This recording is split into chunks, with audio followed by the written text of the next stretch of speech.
Bismillah, Assalamualaikum warahmatullahi wabarakatuh. Salam sejahtera untuk kita semua. Adik-adikku sekalian, saya Andi Sudimas Sulaiman, Gubernur Sulawesi Selatan, mengucapkan selamat datang dalam program Smart School Dinas Pendidikan Provinsi Sulawesi Selatan. Hari ini adik-adik sekalian akan mengikuti pembelajaran hybrid dalam program Smart School.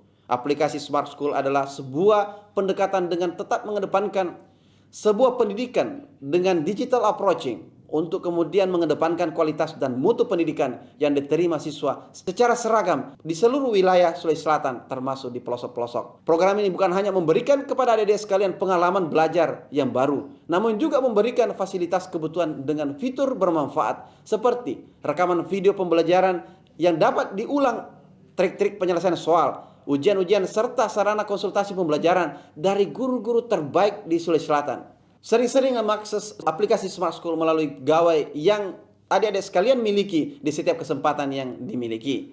Untuk seluruh adik-adikku sekalian yang saya cintai, saya banggakan, selamat belajar dan semoga ilmu yang didapatkan bermanfaat untuk menambah pengetahuan pendidikan adik-adik sekalian. Salam kita pada salam. Assalamualaikum warahmatullahi wabarakatuh. Salam sejahtera untuk kita semua.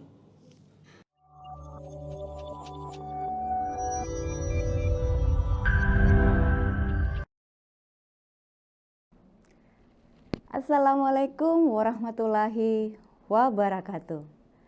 Generasi Smart School berkarakter cerdas Ki.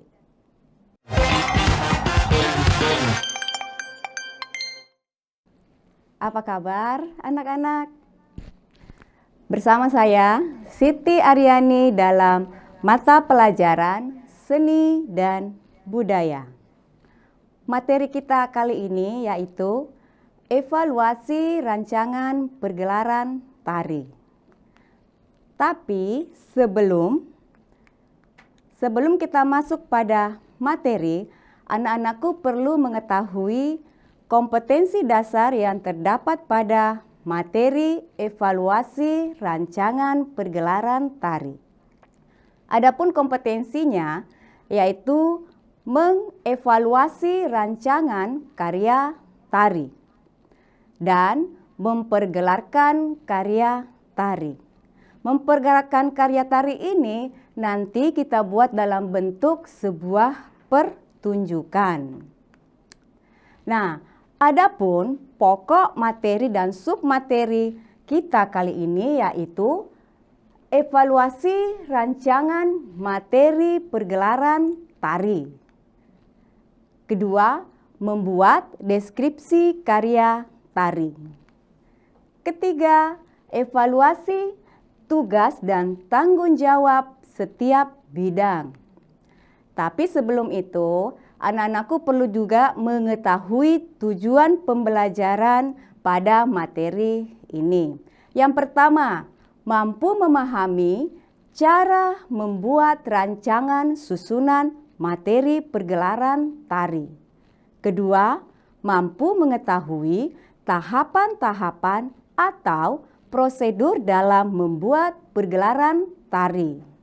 Tiga, mampu mengidentifikasi unsur-unsur penyajian karya tari. Empat, mampu membuat rancangan-rancangan materi pergelaran tari. Lima, mampu membedakan tugas dan tanggung jawab setiap bidang pergelaran tari. 6.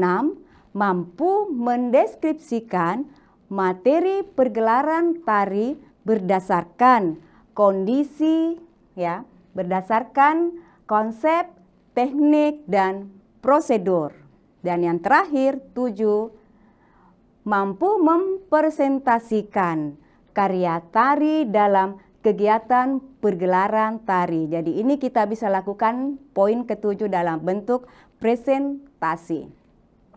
Nah, anak-anak, sebelum kita masuk materi, anak-anakku perlu mengetahui kata arti dari evaluasi rancangan pergelaran tari.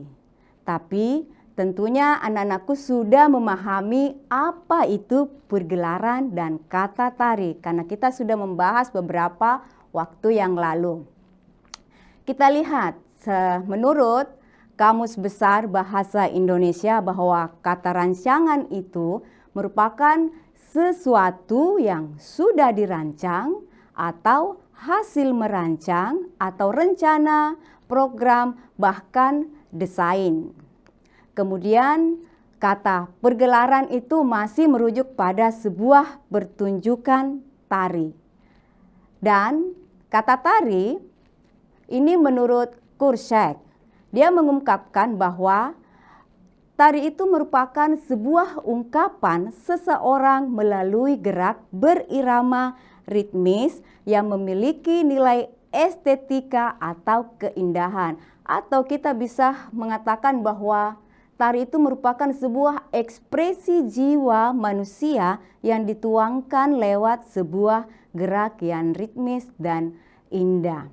Nah, sedangkan kata evaluasi yang berasal dari bahasa Inggris yaitu evaluation merupakan sebuah penafsiran atau penilaian. Dari kata sinonimnya bahwa evaluasi itu juga merupakan sebuah pertimbangan, hasil, atau catatan. Nah, itulah kalau kita melihat bagaimana sebenarnya itu evaluasi. Jadi, evaluasi itu merupakan proses menentukan nilai untuk suatu hal atau objek yang berdasarkan pada acuan-acuan untuk menentukan tujuan tertentu. Jadi dalam mengevaluasi itu tentu harus ada sebuah objek yang kita lihat. Nah, dalam evaluasi ada beberapa poin yang perlu kita perhatikan. Yang pertama, apa? Jadi kata apa ini merujuk pada sebuah kalimat tanya. Contoh, apa tema dari pergelaran tari yang dilakukan atau dipentaskan? Nah, yang kedua, mengapa? Di sini kita bisa memilih sebuah pertanyaan, mengapa tema itu yang diangkat? Kemudian, di mana? Di mana menunjukkan sebuah tempat, di mana tempat pelaksanaan atau pertunjukannya. Cara penyajian atau bagaimana cara penyajian dalam pergelaran tari tersebut. Kapan? Kapan bisa merujuk pada sebuah bentuk kalimat tanya. Kapan waktu pelaksanaannya? Jadi dia adalah bentuk kalimat tanya. Jadi kapan ini waktu pelaksanaan. Ini bicara tentang hari, tanggal, bulan, dan pukul. Dan yang terakhir, siapa? Tentu kalau kita bicara tentang siapa, orang-orang yang terlibat dalam pertunjukan tersebut. Contoh kalimat tanyanya, siapa para pemain ya dalam pertunjukan tersebut atau kru. Nah, anak-anak, sekarang kita masuk pada materi.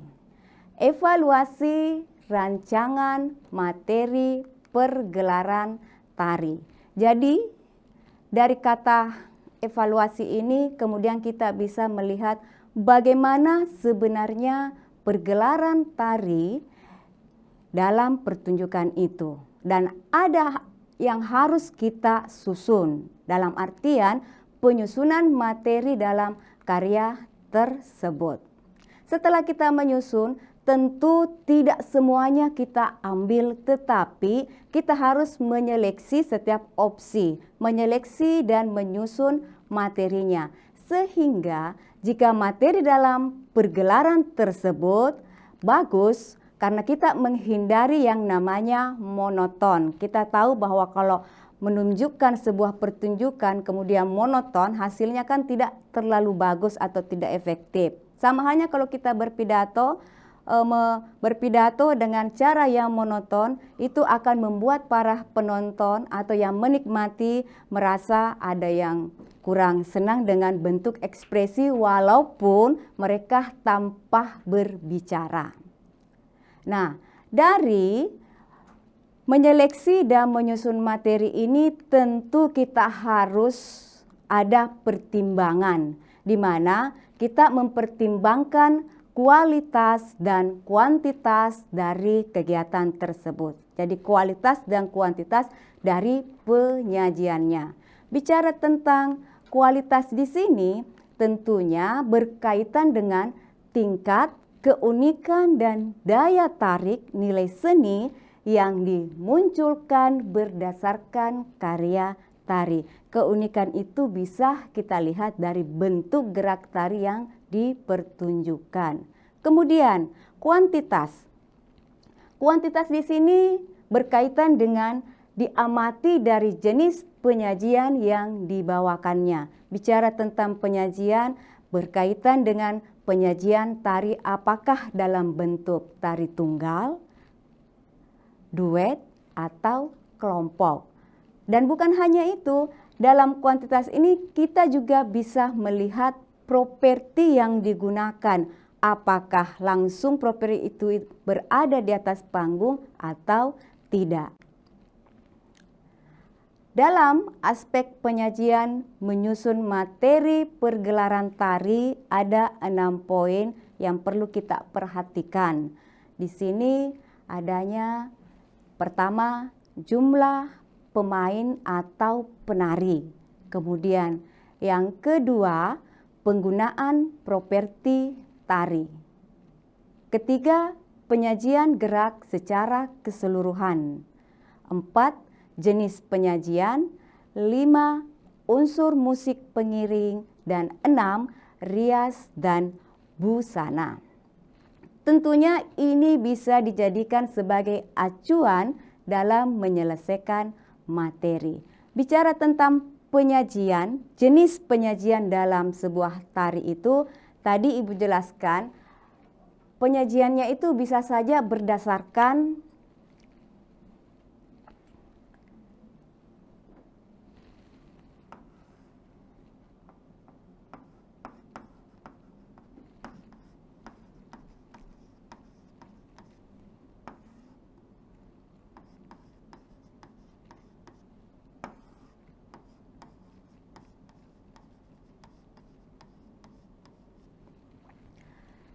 jadi ada tari tunggal, tari duet, dan tari kelompok. Bukan hanya itu, ini juga kita bisa lihat dari segi penyajian tari berdasarkan koreografinya atau koreografi.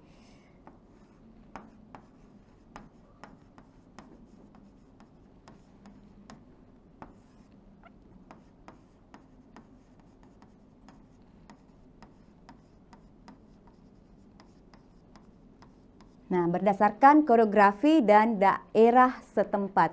Bicara tentang daerah setempat, tentu ada istilahnya mancanegara dan Nusantara. Dan bicara tentang koreografi atau penciptanya, itu bisa kita lihat dari beberapa yang ada di Indonesia seperti modern, kreasi, dan tari tradisional.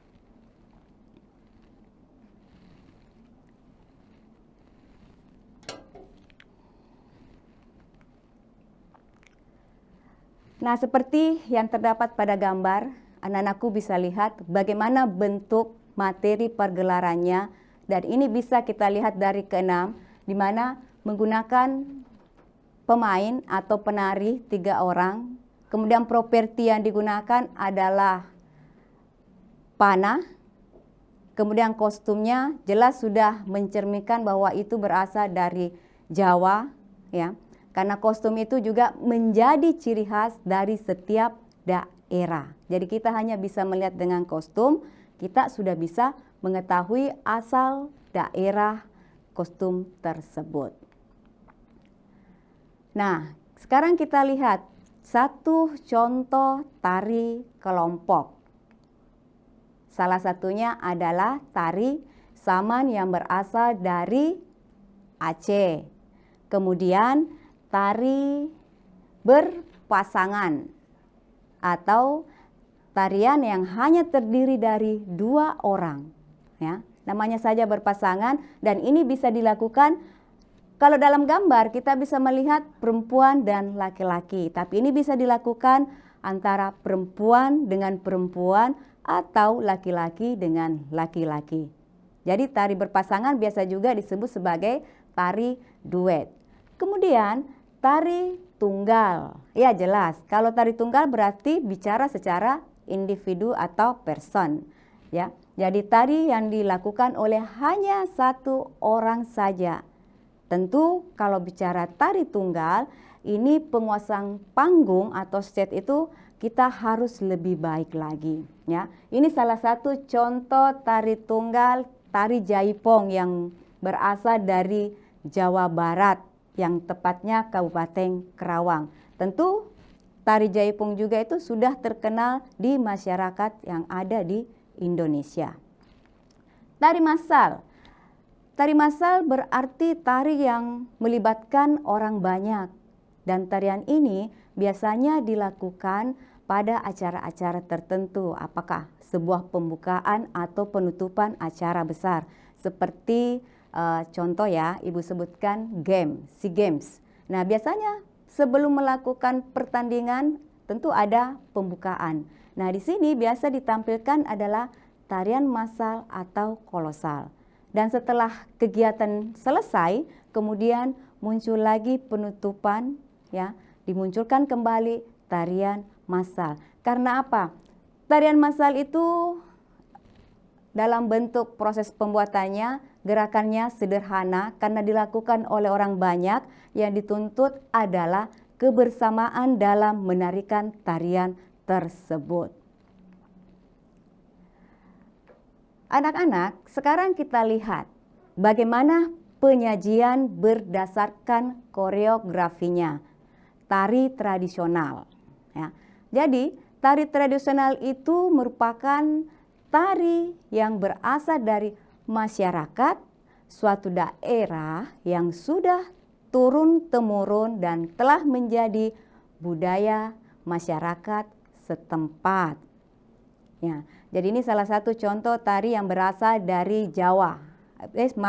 Berasal dari Bali. Dari kostum yang mereka gunakan itu kita sudah bisa menebak berasal dari mana. Ya, bicara tentang tari tradisional di sini ada dua yang harus kita pahami. Kan tariannya tari yang sudah turun-temurun. Ya. Jadi tari tradisional itu sebenarnya ada dua garapannya, ada istilahnya.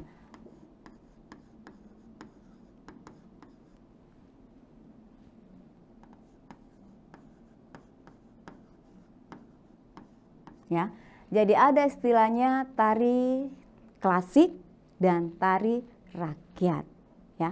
Tarian klasik itu merupakan tari yang tumbuh dan berkembang di lingkungan masyarakat. Tari yang tumbuh dan berkembang pada lingkungan kerajaan. Jadi tarian klasik ini mengikat pakem-pakem yang ada atau aturan yang ada. Hal ini bisa dilihat dari, jadi contohnya dengan adanya kostum yang megah. Jadi tidak sama dengan tarian rakyat. Kostumnya itu sederhana karena tarian rakyat itu tumbuh dan berkembang pada masyarakat setempat. Ya, salah satu contoh tari klasik itu tari Pakarena bisa kita lihat. Kalau contoh dari tari rakyat bisa kita lihat tari Gandrang Bulo yang banyak ditarikan oleh masyarakat. Yang awalnya tari Gandrang Bulo hanya merupakan tarian yang tercipta di lingkungan masyarakat pada zaman penjajahan. Dan itu hanya dijadikan sebagai olok-olokan sebenarnya, tetapi akhirnya tumbuh dan berkembang dan menjadi satu bentuk tarian yang ada di Sulawesi Selatan. Tentunya dalam perkembangan tari ini selalu mengalami yang namanya perubahan, karena masyarakat kita itu selalu mau mengalami perubahan. Nah, hal ini tentu dipengaruhi dengan adanya istilah modernisasi.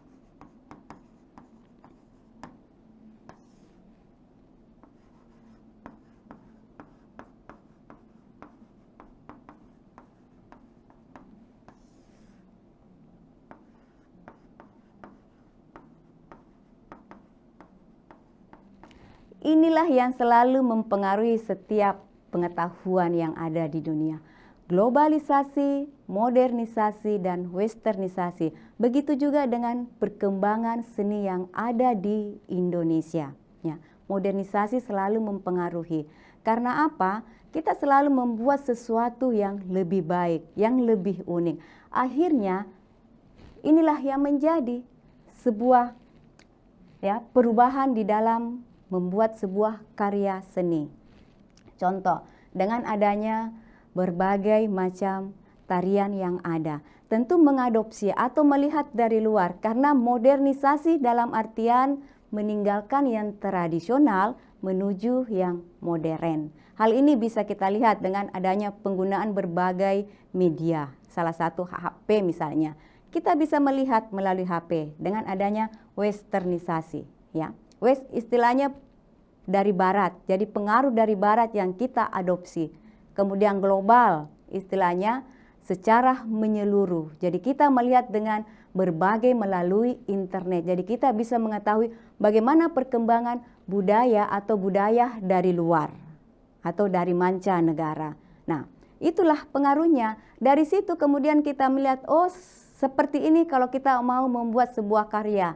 Jadi jangan hanya dari yang tradisional. Tentunya karena masyarakat kita terutama remaja, kaum muda mengharapkan sesuatu yang lebih baru. Akhirnya muncullah yang namanya ada tari kreasi.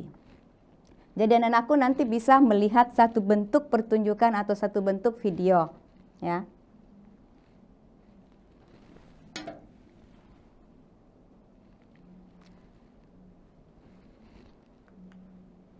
Nah, ini satu bentuk tari kreasi. Karena tari kreasi merupakan jenis tarian baru yang koreografinya masih berpijak pada tari tradisional yang ada.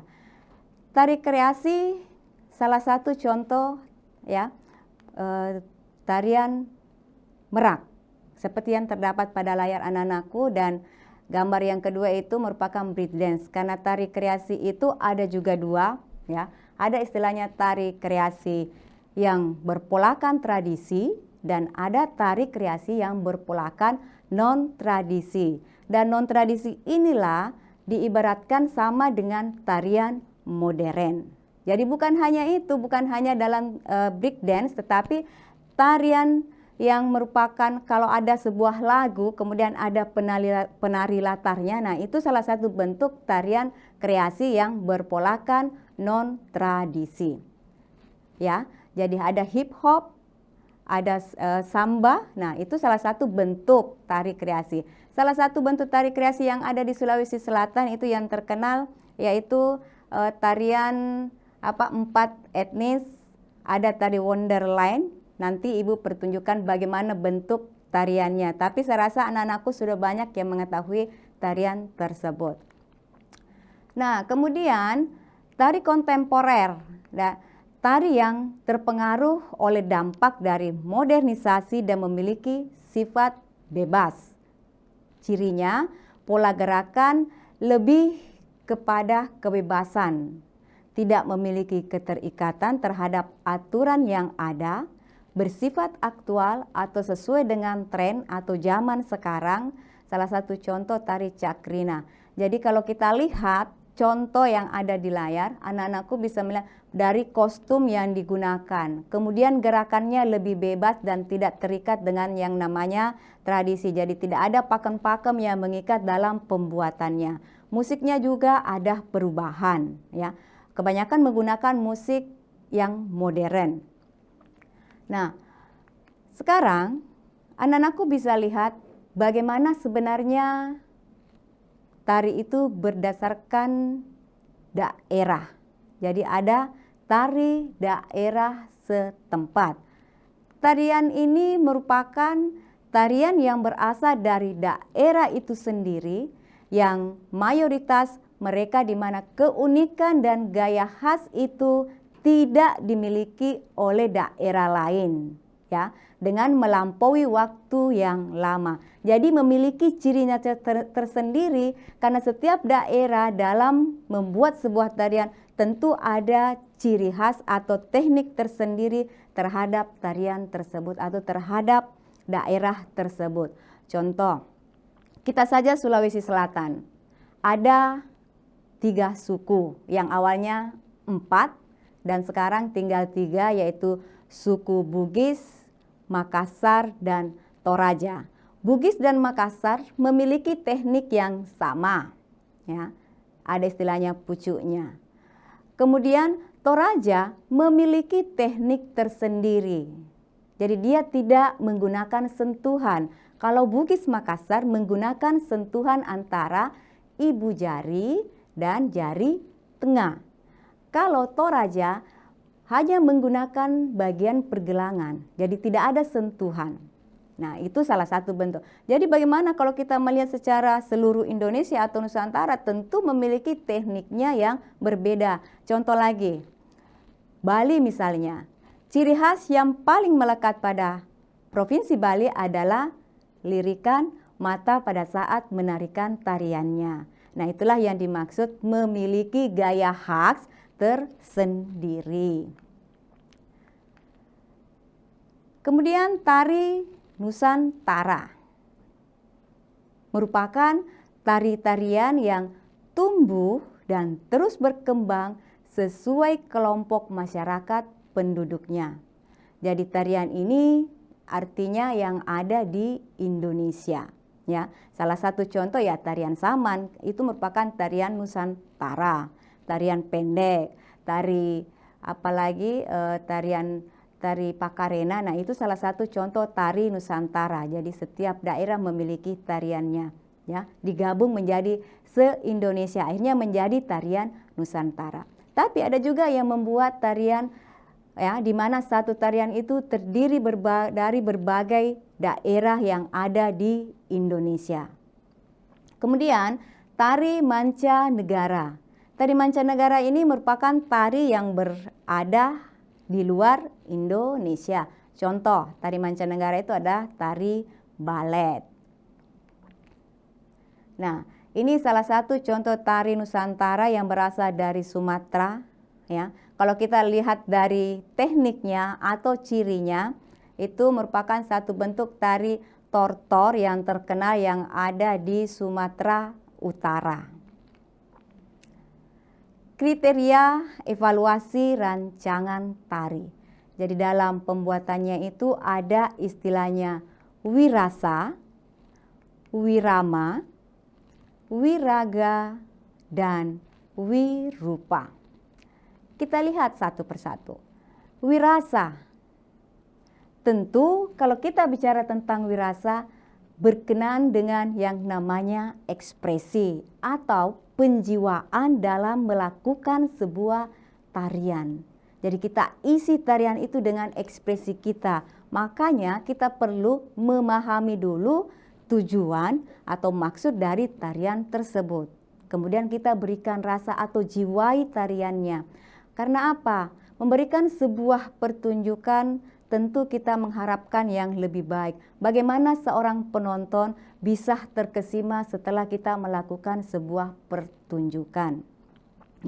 Ya, tentunya kita bisa melihat pada saat penonton memberikan sebuah aplaus terhadap pertunjukan kita, atau bisa membawa penonton pada suasana kita. Kalau kita misalnya menampilkan tarian yang sedih, ya bisa saja penonton karena penghayatan kita terhadap tarian tersebut, akhirnya penonton ikut larut dalam apa yang kita bawakan. Bisa saja dengan meneteskan air mata atau berkaca-kaca matanya. Nah, itu salah satu bentuk untuk memberikan rasa terhadap tarian, ya, dengan istilah wirasa.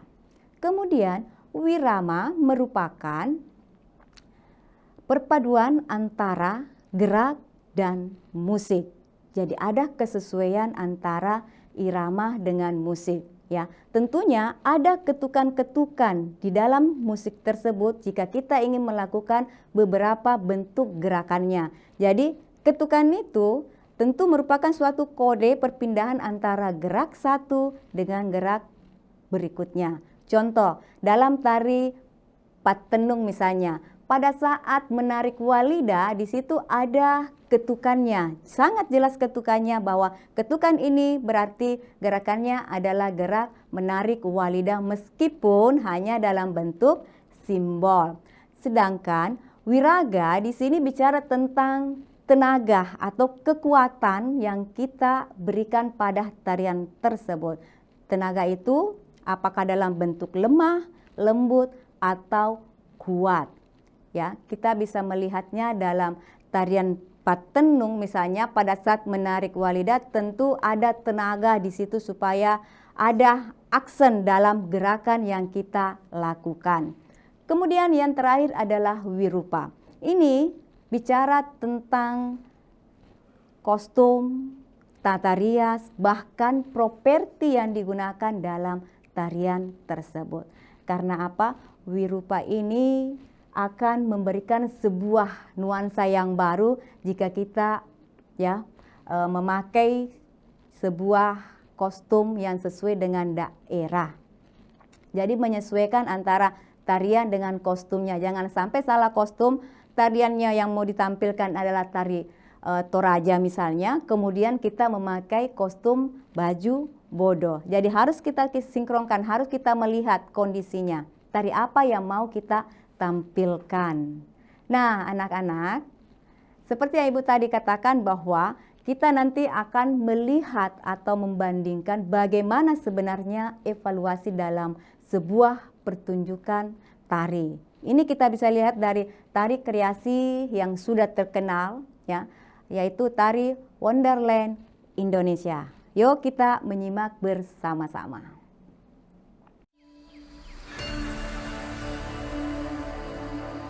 Indonesia is the most beautiful land in the universe. The land where we were born, the nation where we grew up. So many colors that live together in peace. With a million timeless treasures. With an abundance of natural wealth. Indonesia is not just wonderful. Indonesia is a wonderland. Kota baru gunungnya Bamega, Bamanapur di Salangkarang, Bamanapur di Salangkarang. Batamu lawanlah Adinda iman di dadara Samalayang, iman di dadara Samalayang.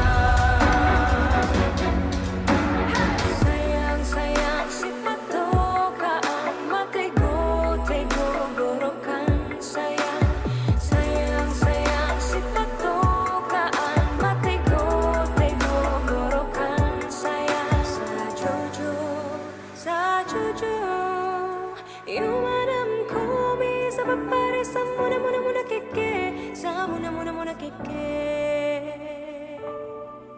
soleram anak yang manis janganlah dicium sayang kalau dicium merah pipinya kampuangan jauh di mato kunwangsan sebaku liliang takkan aja kawan-kawanan lamu sangke basuh yang surya.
Indonesia dengan ini menyatakan kemerdekaan Indonesia. Hal-hal yang mengenai pemindahan kekuasaan dan lain-lain diselenggarakan dengan cara yang sama dan dalam tempo yang sesingkat-singkatnya. Jakarta, 17 Agustus 1945, atas nama bangsa Indonesia, Soekarno, Hatta.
Bagaimana anak-anak?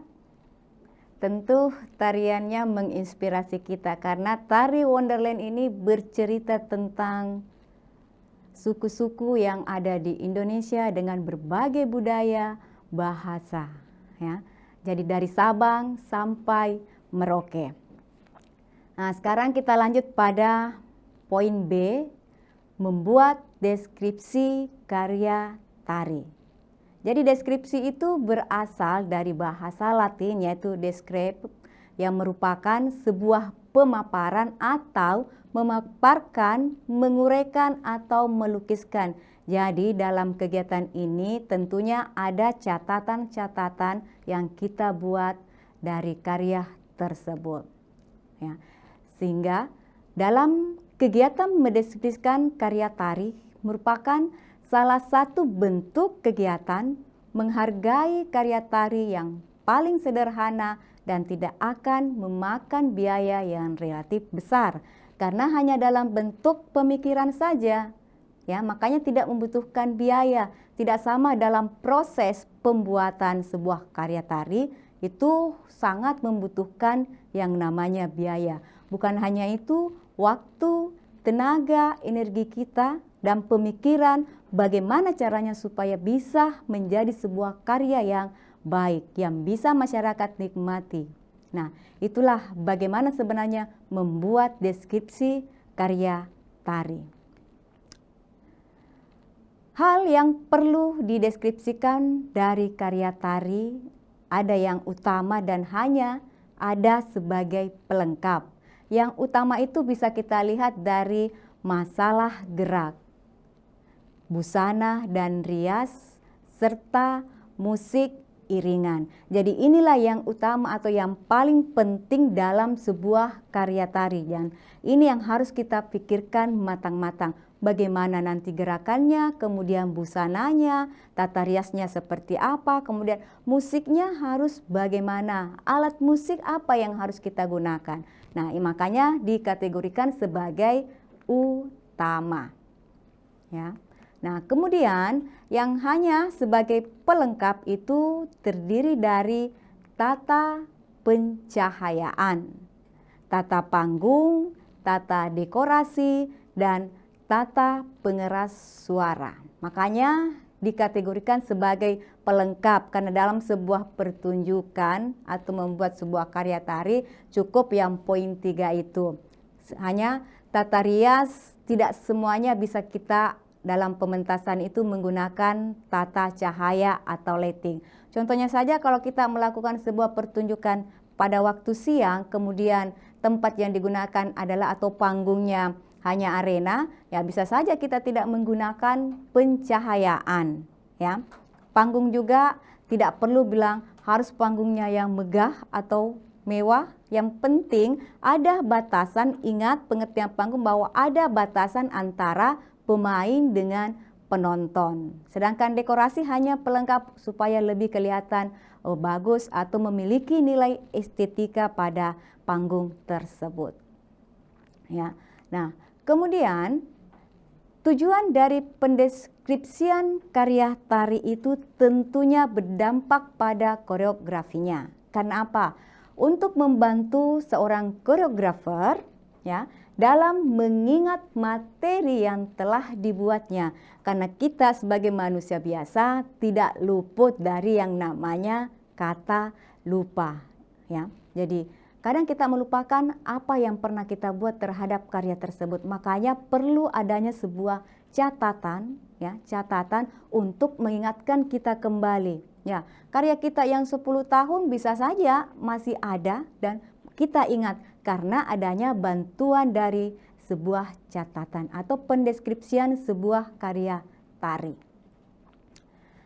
Adapun langkah-langkah dalam membuat deskripsi karya tari itu, yang pertama ada tetap menentukan tema, kemudian membuat judul, kemudian mengekspresikan gerak, menyusun gerakan, menentukan pola lantai, menentukan konsep musik pengiring, menentukan tata rias, busana dan properti, ya, serta menyiapkan setting panggung yang bersamaan dengan tata lampu atau pencahayaan. Contoh dalam membuat sebuah draft deskripsi karya tari. Jadi ini hanya sebuah contoh, bisa saja anak-anakku membuat, ya, tapi tetap pada aturan ini. Jadi ada tema, judul tarian, kemudian durasi waktu. Durasi waktu itu penting karena apa? Dalam sebuah event biasanya selalu diterapkan di situ durasi waktu antara 5 sampai 10 atau 5 sampai 7 menit. Makanya durasi waktu itu perlu kita tegas, ya. Kemudian ada sinopsis tarian. Sinopsis tarian di sini sama halnya dengan rangkuman dari cerita tari yang mau kita pentaskan. Jadi sinopsisnya itu bercerita tentang tarian tersebut. Contoh, misalnya ya, judul tari adalah tari Patenung. Kemudian sinopsisnya bercerita tentang bagaimana masyarakat Sulawesi Selatan, khususnya masyarakat Bugis, ya, masyarakat Bugis dalam membuat sarung tenung atau biasa juga disebut sebagai lipa sabe. Ingat, menggunakan bahasa asing tentu juga harus dibarengi dengan penggunaan bahasa Indonesia. Karena apa? Tidak semua orang memahami bahasa kita, makanya perlu bahasa Indonesia. Kemudian properti yang digunakan. Dalam tari Patenung itu menggunakan properti berupa sarung yang diselipkan pada bagian kiri pinggang para penari. Iringan tari, jumlah penari, daftar penari atau nama para penari, kemudian tim yang terlibat atau siapa pendamping atau pembimbing dari tarian tersebut, dan yang terakhir deskripsi gerak tari. Deskripsi ini bisa kita lihat, ini juga perlu, ya. Yang ada di situ jumlah ketukan dari setiap gerakan. Kemudian ada materi gerak. Terus ada sketsa gerak atau dalam bentuk gambar supaya lebih mudah untuk mengingat. Atau orang lain bisa saja melihat kita punya deskripsi karya tari. Dan yang terakhir ada pola lantai. Ya. Jumlah ketukan misalnya 1 kali 8 berarti gerakan itu dilakukan hitungan 1 sampai 8 hanya 1 kali. Di situ ada materi geraknya misalnya pembuka, berjalan, ya, posisi berdiri kemudian berjalan ke depan sampai dengan hitungan ke-8, kemudian para penari ngeper atau kondok. Kemudian 2 kali 8 hitungannya berarti 1 sampai 8 itu dilakukan 2 kali dan seterusnya. Yang terakhir yaitu C, evaluasi tugas dan tanggung jawab bidang panitia pergelaran. Di sini tujuannya untuk meminimalkan kesalahan tugas dan tanggung jawab yang dilaksanakan setiap bidang dalam suatu pergelaran tari. Nah, sekarang kita bisa lihat bagaimana sebenarnya struktur organisasi dalam kegiatan pergelaran tersebut. Jadi ada kelompok kerja, ada 3. Yang pertama yaitu tim produksi. Yang kedua, tim artistik. Dan yang ketiga adalah tim house manager. Tim produksi ini adalah orang-orang yang terlibat untuk mengurusi masalah administrasi. Contohnya persuratan. Makanya dalam tim produksi ini ada sekretaris, kemudian ada bendahara, ya, ada seksi pendanaan. Terus yang utama ada publikasi atau yang akan mempublikasikan, contoh pengambilan gambar atau video. Kemudian tim artistik di sini bicara tentang pemanggungan, ya. Makanya tim artistik itu terdiri dari beberapa, ada tim sound, ya, ada tim tata rias dan busana, dekorasi pemanggungan, kemudian ada bagian untuk bagian suaranya. Suara ini juga harus, karena ada istilahnya, harus betul-betul orang yang memahami tentang teknik suara. Karena kita menggunakan beberapa alat-alat yang canggih misalnya. Nah, tim house di sini adalah orang-orang yang terlibat dalam masalah kerumah tanggaan. Nah, siapa-siapa yang terlibat dalam tim house manager? Ya tentu ada seksi keamanan, misalnya ya, seksi keamanan. Karena kita melibatkan orang banyak, jadi perlu yang namanya seksi keamanan untuk kelancaran kegiatan kita. Kemudian ada seksi apa istilahnya akomodasi. Nah, yang terutama yang bisa mengkomodir semua ini adalah seksi konsumsi, karena ini merupakan sebuah kegiatan, tentunya konsumsi berperan penting. Karena bagaimana caranya kita mau bekerja dengan baik jika kita tidak diberi asupan. Nah, anak-anak, itulah materi yang sempat Ibu bawakan hari ini. Tapi sebelum itu, kita ada uji kompetensi dulu. Ya, jadi anak-anakku yang bisa jawab, ya nanti ada hadiah, tapi hadiahnya dari Bapak Ibu guru pendamping yang ada di sekolah, kecuali yang berada di SMA 5 Sidrap, ya Ibu sendiri nanti yang memberikan hadiah. Hadiahnya rahasia. Ayo, siapa yang bisa menjawab? Dalam membuat karya tari, seorang koreografer atau koreografi bisa saja mengambil salah satu tema, yaitu perjuangan, sumpah pemuda, atau masalah pekerjaan. Setelah melalui proses dan sudah menjadi karya tari, tentunya karya tersebut akan dipertunjukkan dan akan menjadi konsumsi publik yang mendapatkan berbagai kritikan. Seiring berjalannya waktu, tentu seorang koreografer atau koreografi selalu mengharap karyanya diingat oleh masyarakat, bahkan dia sendiri. Nah, untuk melawan atau menghindari yang namanya lupa dengan karyanya, maka hal apa yang perlu koreografer lakukan? Baiklah, jawabannya sebenarnya singkat, padat, dan jelas. Ya, jadi kita membuat dokumentasi. Ini penting, ya. Jadi membuat sebuah dokumentasi. Ya, saya kira itulah materi yang sempat Ibu bawakan karena waktu yang terbatas. Jadi terima kasih atas partisipasi anak-anakku sekalian yang ada di seluruh Sulawesi Selatan dan se-Indonesia, ya. Sebuah kata dari Ibu, berusaha agar bisa lebih maju dan jangan berputus asa jika tidak ingin menjadi orang yang lemah. Terima kasih atas perhatiannya. Wabillahi taufik wal hidayah. Assalamualaikum warahmatullahi wabarakatuh.